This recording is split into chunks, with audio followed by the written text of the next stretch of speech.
Hello, my name is Jessica White, and my site placement for Bridging the Gaps this summer was the A.J. Drexel Autism Institute. So my community partner was the Drexel Autism Institute and the Drexel School of Education Interdisciplinary Behavioral Health Clinic. The Autism Institute is an organization built around a public health science approach to understanding and addressing the challenges of autism spectrum disorder. Their mission is to discover, develop, promote, and disseminate population-level and community-based approaches that will prevent autism-associated morbidity and disability and improve the quality of life for individuals with autism of all ages. The Autism Institute and the Interdisciplinary Behavioral Health Clinic both provide diagnostic evaluations for children to determine if they meet criteria for an autism spectrum disorder. They serve all preschool-age children and their families residing in the city limits of Philadelphia. These children are primarily ranging in age from 3 years old to 5 years old, and the families represent the culturally and linguistically diverse population of the city. The project that I was working on was an autism evaluation contract with Elwyn, which is Philadelphia's early intervention provider.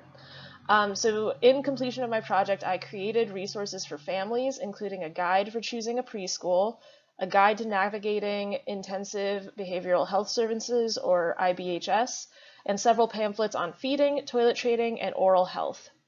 I also translated multiple guides into Mandarin Chinese. So the guides I translated were the Feeding Guide, Toilet Training Guide, and the Autism 123 Guide, which is a general introductory guide for families with a child newly diagnosed with autism spectrum disorder. So the results of my project can be seen here. These are pictures of several of the flyers and pamphlets that I created during the summer. These guides will be used to support families during autism evaluations at St. Christopher's Hospital Center for Children and Youth with Special Healthcare Needs and at the A.J. Drexel Autism Institute. They will be mailed to families when they express concerns for their special needs child. So in my reflection, I wanted to share with you some lessons that I learned from translation. The first lesson was that simplifying difficult concepts is very challenging, but also very important. As an example of this is the sentence, autism is a neurodevelopmental disorder. The distinction between a disorder versus a disease is very important.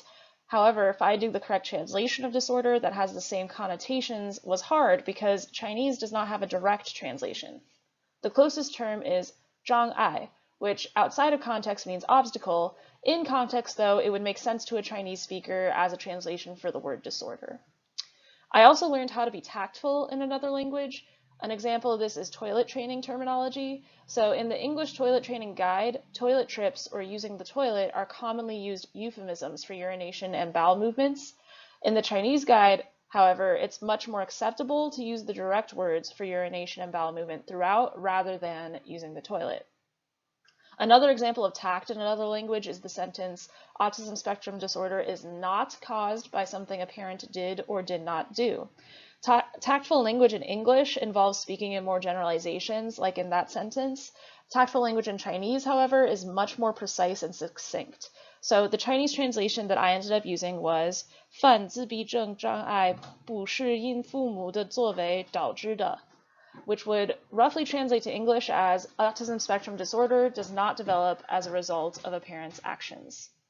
I also learned many lessons from the community this summer. So first was explaining the autism spectrum more effectively.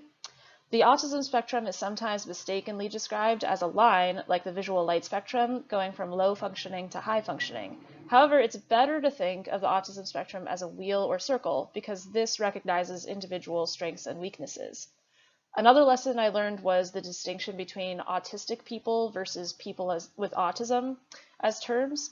So some academic conventions say people first language is best to emphasize the person over the diagnosis.